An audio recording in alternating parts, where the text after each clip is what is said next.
Olá, sejam bem-vindos! Estamos começando mais um Opinião Saúde. No programa de hoje, vamos continuar falando sobre o uso correto de calçados e os problemas que são desenvolvidos nos pés, como calo, joanete, esporão. Semana passada, visitamos um ortopedista que falou sobre esse assunto com a gente. E também, eu e o professor Ricardo demos uma chegadinha numa loja de calçados femininos. Dá só uma olhada. O pé não foi feito para usar certos calçados.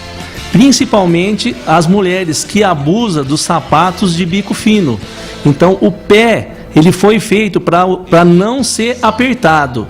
E esse aperto contribui para o surgimento de certas patologias ou a piora delas. Tem alguma coisa que a gente pode encontrar numa loja de sapato, para mulheres especialmente, que é onde a gente está, anatomicamente saudável, que dê para utilizar? Quais são as melhores dicas? Kelly, existe regras para que a mulher se sinta, primeiro, confortável com o calçado, segundo, que ela se sinta estável no sentido de andar com equilíbrio, com estabilidade durante essa marcha, porque você tem vários tipos de terreno, né? É uma calçada, é um desnível entre a rua e a calçada, né? São aqueles famosos tapetinhos que você pode encontrar dentro de lojas ou mesmo dentro de casa ou escritórios. Isso pode causar um grau de instabilidade e desequilibrar. O que a gente tem que ter em mente é evitar o uso de calçados apertados, principalmente na região dos dedos, porque eles são uns causadores de dores no pé.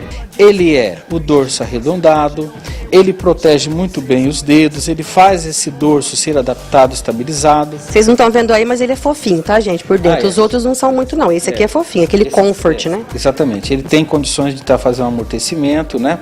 Aqui, uma presilha do dorso que faz uma estabilização e o saltinho pequeno. Tá bem? Quem tem pé plano, pé chato, a pessoa conseguiria usar. Consegue usar e fica bastante confortável também, tá? Viu só que interessante? Então agora relaxa, tira o sapato e não sai daí, que a opinião já começou.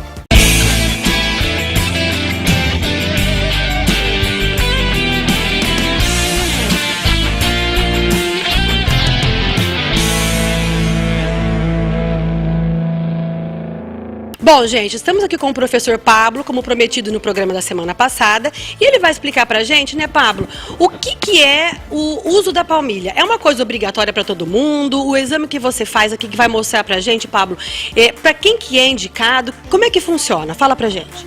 Bom, o exame é chamado de baropodometria, é um exame que avalia a pressão exercida sobre cada centímetro quadrado do pé, e que é indicado para várias patologias.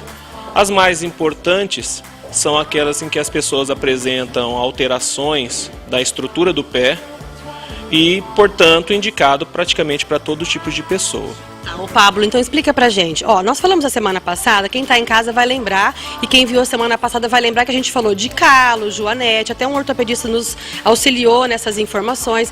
Mas o que ficou bem claro, assim, depois que o Ricardo e eu fomos à loja de sapato, foi a parte do uso de calçado, que a gente às vezes compra um sapato mais pela beleza e não lembra muito, assim, da estabilidade, do conforto, né, do equilíbrio que a gente tem que ter para usar esse sapato. E aí a gente chamou o programa de hoje falando justamente sobre o uso da palmilha, que esse exame que você vai fazer e demonstrar aqui pra gente, às vezes ajuda muita gente, né, Pablo? Que às vezes uma palmilha resolve todo o problema, às vezes. Sim, a ideia da palmilha é fazer uma reorganização da distribuição plantar, de modo que a gente aumente a área de contato do pé, diminuindo a pressão em pontos específicos. Por exemplo,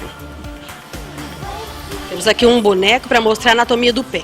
O pé é uma estrutura composta por vários ossos, onde que do ponto de vista estrutural é fundamental a gente avaliar o arco longitudinal medial do pé. Então, Pablo, só para lembrar quem está em casa, esse arco que a gente falou a semana passada sobre pé plano, o famoso pé chato, né, e o pé cavo. Então é esse arco que você está mostrando. Justamente. Quando esse arco ele está desabado, a gente considera ele como um pé plano, e quando esse arco ele está elevado, a gente considera como um pé cavo. Além desse arco, é fundamental também a análise do arco longitudinal lateral do pé e do arco transverso do pé. Então vai se formar um triângulo de apoio, onde essa pessoa vai fazer a descarga plantar do pé. Então o pé, às vezes, quer dizer, às vezes não, sempre, vai ser o apoio de maneira geral de todo o corpo, mas às vezes pode acontecer de ser mais em um pé do que em outro, isso geralmente é comum? É muito comum. Um exemplo bem clássico são as pessoas com AVC, onde apresenta uma insegurança no membro que está paralisado, sobrecarregando o lado são.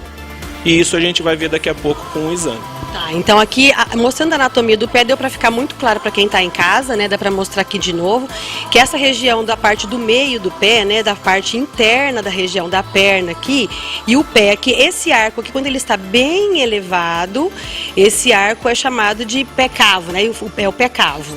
E o pé plano, aqui quando ele está desabado. Até o ortopedista nos contou que até uns 10, 11 anos de idade, a mãe tem que ficar um pouco segura, para não ir até o ortopedista ou, enfim, achar que tem que colocar a botinha que antigamente usava muito, que isso é uma coisa mais de antigamente mesmo. Justamente, a gente considera o pé numa condição estável a partir dos 10 anos.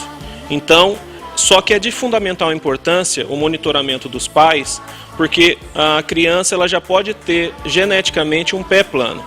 Então, é de fundamental importância construir uma palmilha para elevação desse arco. Então a criança pode usar a palmilha que você indicar, por exemplo? Sim, se ela já tiver um pé patológico, ela já é indicada do uso da palmilha. Tudo isso vai ser orientado de acordo com a avaliação, né, Pablo? Justamente, através da avaliação nós vamos observar o comportamento estático do paciente, a avaliação dinâmica, a forma que esse paciente anda e a avaliação do equilíbrio que a gente chama de estabilometria.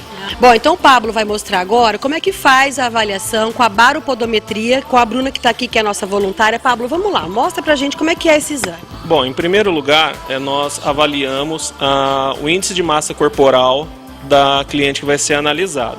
Então, no software, a gente quando coloca já os valores de peso e de estatura, a gente já possui um índice de massa corporal que é de fundamental importância para análise da quantidade de peso colocado sobre os pés. Para saber a pressão em relação ao peso que a pessoa tem nos pés, né? Justamente, porque pressão na física é massa sobre área. Então, se eu aumento a massa, a tendência da pressão aumentar. Em relação à área, o que altera é os contornos do pé. Então, se é um pé plano, ele tende a ter uma maior área de distribuição. Se é um pé cavo, ele tende a ter uma menor área de apoio. Então, o primeiro exame que nós vamos fazer é uma avaliação estática. A cliente vai subir em cima da plataforma. Lembrando que essa avaliação é constituída de 3 partes, né? A parte estática, que é parada, a dinâmica, que ela simula uma caminhada, e o equilíbrio, né? Então vamos lá. Primeiro, a Bruna está em cima da plataforma, vai ser avaliada de maneira estática. O Pablo está posicionando ali agora o software e vai explicar pra gente o que está acontecendo nos pés da Bruna lá na televisão. Vamos lá então, Pablo. Então, nesse momento está sendo capturadas as informações do posicionamento dos pés. E o interessante é a gente avaliar através de umas escalas de cores a quantidade exata de pressão que se tem.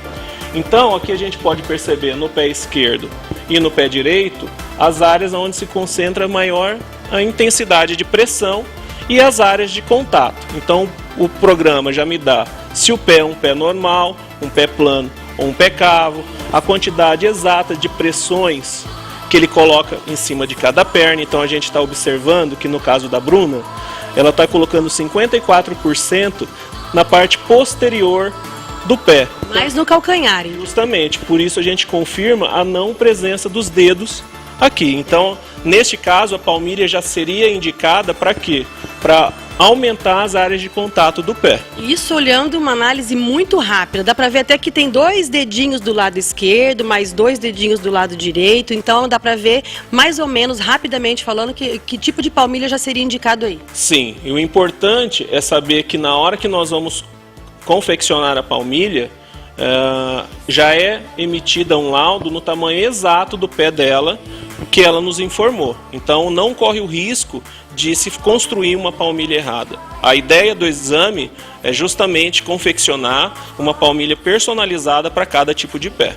E foi isso que nós comentamos, se você se lembra em casa, semana passada, nós falamos sobre isso. É importante que você não vá a qualquer loja, um sapateiro que seja, eu quero essa palmilha, eu gostei dessa palmilha aqui, eu acho que essa se encaixa no meu sapato, no meu tênis. É por isso que é tão importante fazer uma avaliação correta com a pessoa que está orientada para isso, para poder orientar os seus pés e o uso da palmilha correto.